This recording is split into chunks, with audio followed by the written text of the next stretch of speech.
On his 75th birthday, King Charles has finally broken his silence, confirming a long-rumored secret that has haunted the monarchy for decades.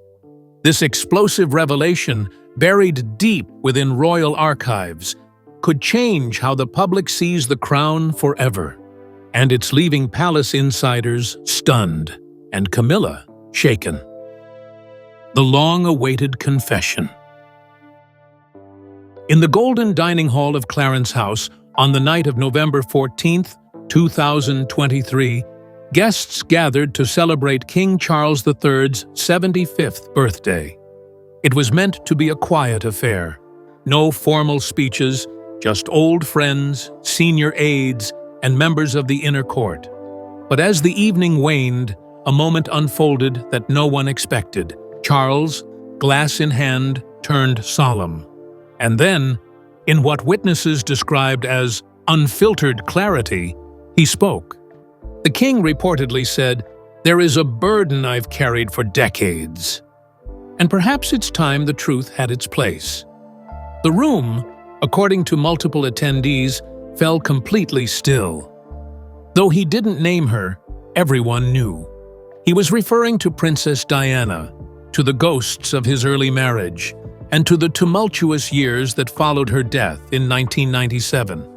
It wasn't a confession written in speeches or polished by advisors. It was a rare moment of royal vulnerability. No audio recordings exist, but at least 3 senior aides have since confirmed the same words. One anonymously said, "It wasn't just a birthday, it was a reckoning." The admission, though private and unofficial, sent immediate ripples through the palace. By the next morning, whispers of the confession had reached Buckingham's communications office, triggering what some called a containment plan. But it was too late. The truth, once spoken, could no longer be undone. This was not just an emotional lapse. It was a moment decades in the making. A king, shaped by tradition, finally speaking against it. For those in the room, it felt like the quiet beginning of an entirely new chapter in the monarchy. A chapter rooted not in ceremony, but in contrition. But to understand the depth of Charles's words, we must return to the center of that buried history. The fractured foundation of his first marriage, and the woman whose legacy still defines his shadow. The secret at the heart of a broken marriage. From the outside, Charles and Diana's marriage was a royal fairy tale. 2 young royals wedded in a global spectacle on July 29, 1981, broadcast to over 750 million viewers. But behind the palace walls, the reality was far colder. And now, decades later, Charles is finally acknowledging what royal history worked so hard to hide.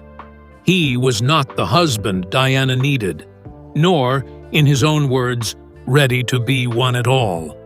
According to sources close to the family, Charles admitted to emotional neglect.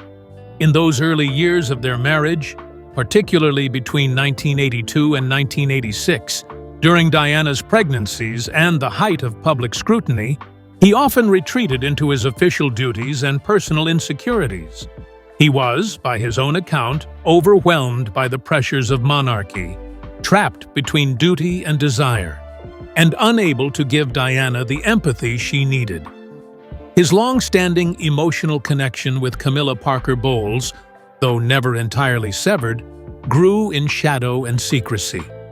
Palace staff from that era recall a chilling silence between the couple. "We never saw them laugh together," one former valet noted.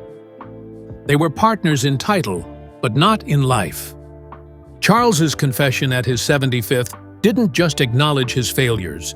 It condemned the entire institution that helped preserve the illusion. "We sold the world a dream," he reportedly said, while letting the truth rot beneath it. He also spoke of a deeper regret, his failure to shield Diana from the media's relentless pursuit. "She was devoured," he told a trusted friend, "and I stood too far back." In this admission lies the crux of his burden. Not just that the marriage failed, but that he helped orchestrate the silence that followed. And now, he sees that silence for what it was, a cover-up that time refused to keep. Yet, within that silence, another figure stood quietly at Charles's side, forever controversial, often misunderstood. And now, even that relationship, once his refuge, has become part of his reckoning. Camilla's role. It began long before Diana. Charles and Camilla Shand met in 1970. Bonded over shared humor, literature, and a sense of ease Charles never found elsewhere. Their relationship, rekindled in the 1980s, became the monarchy's worst-kept secret, a romantic continuity the royal family tried to ignore, then obscure. But during his confession, Charles called it what it was: a truth we concealed too long. He acknowledged that his affair with Camilla, while never malicious in intent, became a wound in the public memory. It was never meant to destroy lives, he reportedly told aides. But it did. For years, royal messaging tried to reframe Camilla as a steady partner, a woman who supported Charles during his most turbulent decades. Yet behind that narrative was the inescapable fact that their love story cast a long shadow over Diana's. This indirect apology, subtle but unmistakable, was perhaps the most difficult for Camilla to hear. According to sources who were present at the reception, Camilla quietly excused herself from the room after Charles's reference. One aide described her expression as a blend of sadness and disbelief. After decades of careful public rehabilitation, this moment felt to her like a reversal, an unexpected crack in the image they had built together. And yet, Charles did not retract his words, because beneath the apology was a realization that his truth, however painful, could no longer coexist with the palace's carefully crafted mythology. By speaking of Camilla in this context, not as villain or victim, but as part of a flawed human story, Charles stepped further into emotional authenticity than any British monarch in living memory. But for all the names mentioned, one never truly leaves the frame. Diana. Her shadow lingers still, and at 75, Charles now admits he's still learning how to live beneath it. The shadow of Diana. Even after her death in 1997, Princess Diana never truly left the royal narrative. For King Charles III, that legacy has remained a constant mirror, reflecting not only the love the public still holds for her, but the guilt he carries in silence. On his 75th birthday, he reportedly broke that silence further. "Diana's legacy lives louder than mine," he told one aide, a statement as rare as it is revealing. It wasn't just an admission of public perception. It was emotional truth. Charles acknowledged that his sons, William and Harry, both in their 40s now, grew up with a version of their mother shaped by grief, tabloid frenzy, and mythologized tragedy. He lamented that whenever his name is raised in that story, it's often with blame. "I became a ghost in my own son's memories," he said quietly, according to one source. Charles described Diana as brilliant, fragile, and impossible to forget. But most poignant was what he said next, that he had misunderstood her, not just as a partner, but as a woman ahead of her time. Her emotional openness, once seen by courtiers as volatility, was in fact her strength.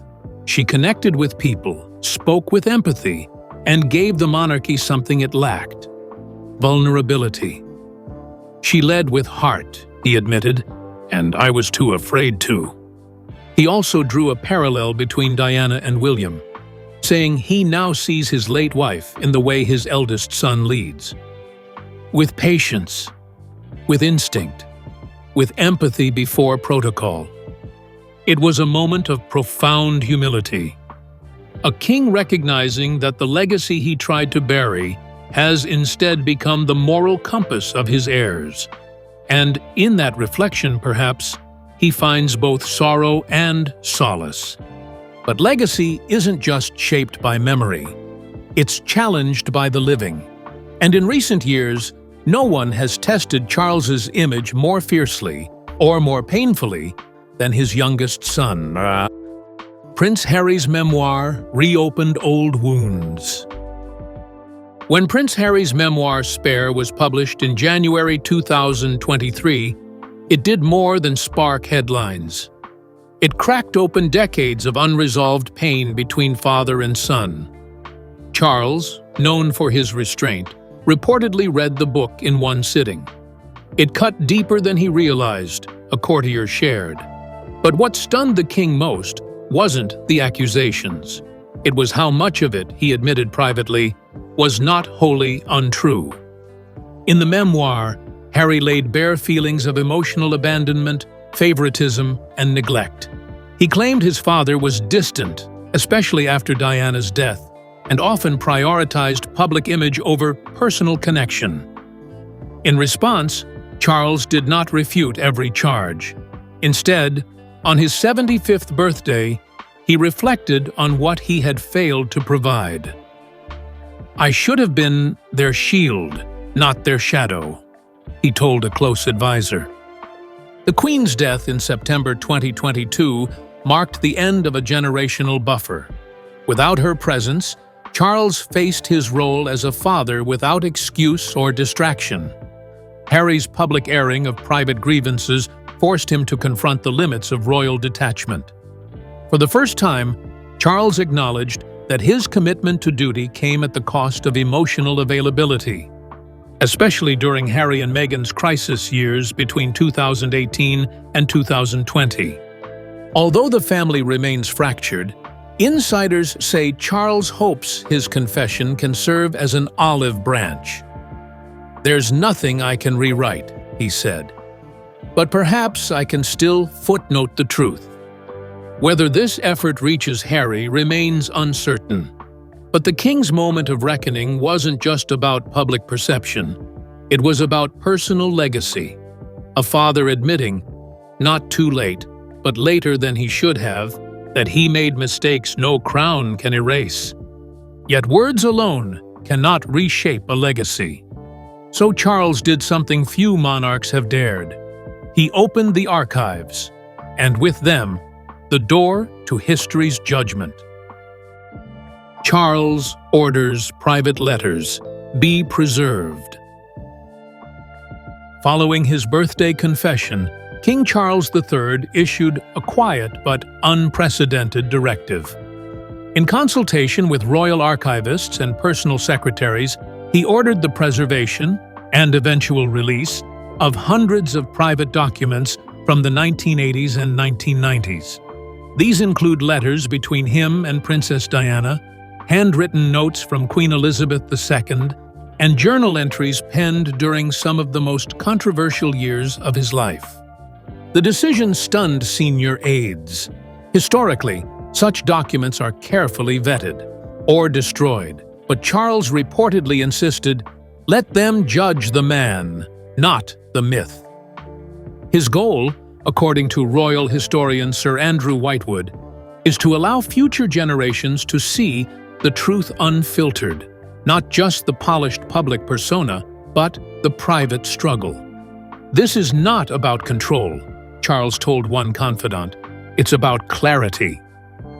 Among the preserved files are said to be personal letters written by Diana during her final years, including correspondence about her fears, her role, and her hopes for her sons. Charles is also including his own writings, notes to Queen Elizabeth about the breakdown of his marriage, and reflections following Diana's death in August 1997. These files will be sealed, but not indefinitely. Charles has asked that they be opened when the crown is no longer mine. This move may reshape royal historiography. For decades, The narrative of Charles and Diana has been controlled by media, biographers, and institutional silence. By archiving personal documents, Charles is allowing for a more nuanced, human account, one that may include contradiction, vulnerability, and even confession. It's not damage control, it's legacy curation. In doing so, Charles becomes not just a monarch reflecting on his reign, but a man confronting his own past. And through these papers, he ensures that history will speak, not for him, but about him, in full. And while the files wait for the future, the present turns its eyes to the heir. For William, the reckoning is personal, and his response, like his mother's memory, is rooted in quiet strength. William responds with quiet strength. In the aftermath of his father's confession, Prince William, now 43 years old, offered no public statement, no interviews, no royal memo. But those closest to him say his silence was not absence, it was acknowledgement. Within palace walls, William reportedly met privately with Charles 2 days after the birthday gathering. What was said remains confidential, but one aide described the mood simply as solemn understanding. William has long walked a delicate line, honoring his mother's legacy while upholding the monarchy his father now leads. In recent years, his focus has remained consistent: mental health advocacy, early childhood support, and modernizing royal engagement. All programs, not coincidentally, reflect Diana's values. Insiders say William sees this confession not as a threat to the institution, but as a long overdue step toward healing what he once called the family wound. He is also said to have quietly thanked his father for naming Diana, openly, vulnerably, and without spin. For William, whose memories of his mother are vivid but finite, shaped mostly between 1982 and 1997, that acknowledgement matters more than apology. In Catherine, in Charlotte, and in the values he teaches his children, he sees Diana's legacy as not only alive, but ascendant. Within the Royal Foundation, William is reportedly working to expand projects that center emotional resilience, drawing directly from the traumas of his own youth. "We carry what we weren't given," he once told a team member. And now, perhaps, with Charles's admission, he feels a door has opened, not for reconciliation overnight, but for responsibility, shared, recognized, and at last, spoken aloud. But not everyone within the monarchy welcomed the moment. Behind the grandeur of royal facades, old instincts stirred, revealing cracks in unity that Charles's confession only deepened. The palace reaction. The palace has weathered scandal before: divorces, abdications, crises of image. But Charles's 75th birthday confession touched something deeper. Not just reputation, but the very foundation of royal narrative control. Senior courtiers were split. Some saw it as courageous transparency. Others, especially those with ties to the late Queen's inner circle, saw it as destabilizing, even dangerous. Privately, Queen Camilla expressed dismay. According to insiders, she questioned why wounds that had begun to scar were being reopened. For decades, Camilla's journey from pariah to consort had been a careful reconstruction, rooted in discretion, goodwill, and rehabilitation. Charles's words, however unintended, reignited the most painful chapter of her public life. One aide said she felt undermined, like the past had been weaponized against the present. Princess Anne, by contrast, reportedly showed reserved respect for her brother's decision. Known for her stoic loyalty to the institution, Anne simply remarked, "Duty must still come first." Her response was measured, pragmatic, focused not on the emotional weight of the confession, but on its implications for royal stability. For Anne, truth is valuable, but continuity is sacred. The palace communications team immediately began damage control. Statements were prepared, media angles softened, and briefing notes adjusted. But no one could unsay what had been said. In trying to humanize his past, Charles had triggered a very modern dilemma. Can a monarch be both vulnerable and sovereign?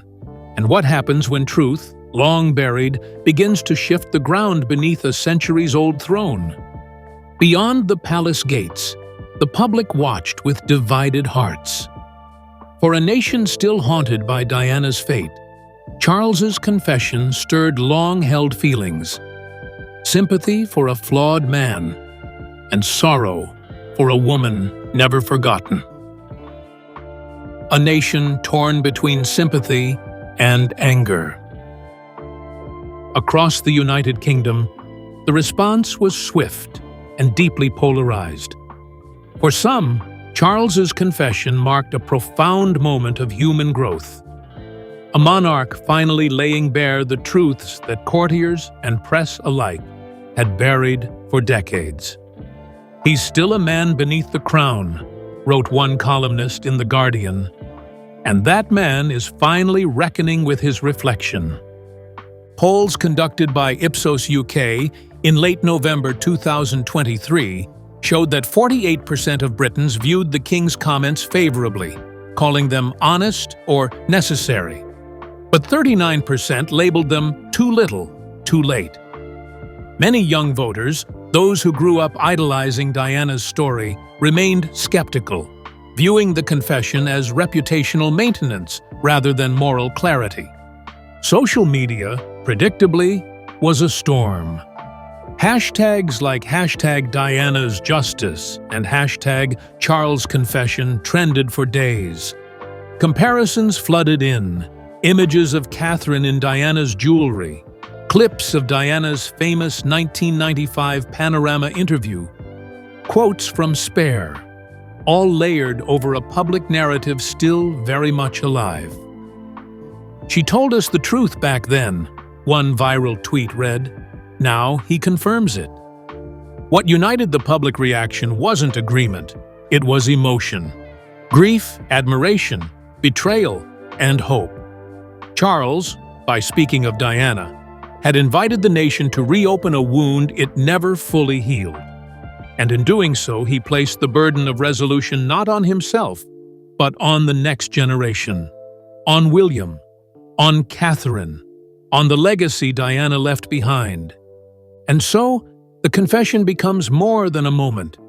It becomes a mirror, held up to the monarchy, to history, and to a man who now walks his twilight years not just as king, but as a soul seeking peace.